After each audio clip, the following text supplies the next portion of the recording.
So let's, sometimes it takes time. So we got to look at this function here. And what's different about this, first off, is that a few things, right? Number one, if we look, so what I did is I was like, are there any x-intercepts, right? That's the one thing. Well, if you look at the graph, there apparently isn't. But here's the wildness of this, right? Are you ready? If you solve it, right, if you set the problem equal to 0 and you solve it, the absolute value function, right? If you do that, watch this. So let's look in. We're gonna ask ourselves if this absolute value function has any x-intercepts. Something should be staring at us in the face. And I'll be honest with you, after doing this again, I kind of missed it for a second and maybe a minute, right? So, and what I'm going to show you is that let's see this is that if we set it equal to 0 and solve for this, we actually come to find. Watch me. So I set my left side equal to 0 because, as we know with piecewise functions, and I just did the translations because that's really all that matter for the domain, it turns on for negative x minus 2 from negative infinity to x is less than 2, then switches off and comes back to the, I'll say, the blue line. So we got that down. So what I do is I test the one for x less than 2, and I set the whole thing equal to 0, including the 4, of course, because it's just your vertical translation. That's not going to change that part. And I'm going to show you why. We set it equal to 0. We subtract 4 on both sides. We subtract 2, and then we get x is equal to 6. But we have a contradiction, don't we? Yes. The contradiction, tell me what it is. What's the mathematical contradiction? The math sign right here. No. The negative sign's fine. What's our domain for the left side? 6. No. We were solving for an intercept, right? By setting equal to 0, right? Oh, excuse me. Our domain is what? It's like right here, right? X has to what? 0. X has to be less than 2. So if we get x equals 6 for the left side, look at the graph. Yeah. Do you see it crossing at the x-axis at x equals 6?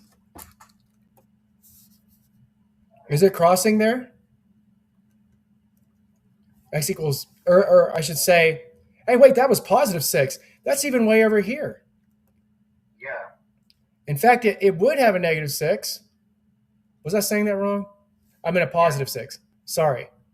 Oh, you did hint on that. We're on the negative function. That's right, for x less than 2. Oh, that's what you were saying. My bad, Padawan. Good job. Man, solid. Good job. You're paying attention. Because I'm the tired one now. Look, we can't have this because this is for the left-sided part of the absolute value function, right? This is for the part negative x minus 2. I'm making all sorts of goofs. And then we got plus 4. That was for this side. But we got x equals 6. But this function doesn't work for x equals 6 when we set it to 0 because it has to be less than 2. So we have a contradiction and there aren't any x-intercepts. The answer would be no. And that's what I was getting at. So we can do the very same thing for the right part of the problem. If we have x, this says that x has to be greater than or equal to 2 for x minus 2 plus 4 for this part. Yes. And so by looking at that, let me go ahead and get another color here. If we look at that, it's not going to work for x because it has to be. We get x equals negative 2. Yeah. But that's not going to work. Why? You tell me? I mean, don't you need 2 solutions in absolute value? No. Well, yeah, yes and no, but that's not the question. X equals negative 2 will not work because we require the interval to be x greater than or equal to 2 for this part. That's true, yeah. Because when we're graphing our absolute value function, cannot be greater than or equal to, yeah, that doesn't make any sense. So if we were trying to graph an absolute value function by finding x-intercepts, we wouldn't be doing a very good job, would we? No. So it's not a very good tactic to graph an absolute value function by looking for x-intercepts. Conversely, if it was a polynomial, then it would be. right? In most cases, unless you had something like this, right? But the reality is that, or something like that for a polynomial. But the point is that looking for x-intercepts is just not going to do us any good. So what we have to do then is, in order to graph these, is first things first. We need to find the point into where this shifts its behavior. And where that happens, what I mean to say is, when does this function become this function? So when does the red become the blue? And so what you got to do is you just set this part here equal to 0. And if you do that, you're just going to get that. That's your fulcrum right here. This is the point of change. This is going to be your vertex for this.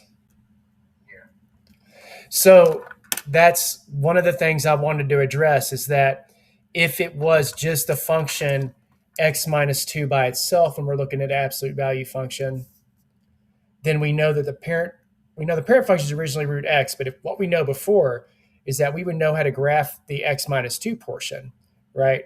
So we know how to do that at this point. So the only difference in these functions, notice that I made this one different, was the plus 4. Since we know our translations and whatnot, this is going to be a vertical translation. Yeah. So everything's the same, really, except for the range. In other words, your domain is still going to be negative infinity to infinity. You're still going to have that. If you had this, then that's going to be your vertex, right?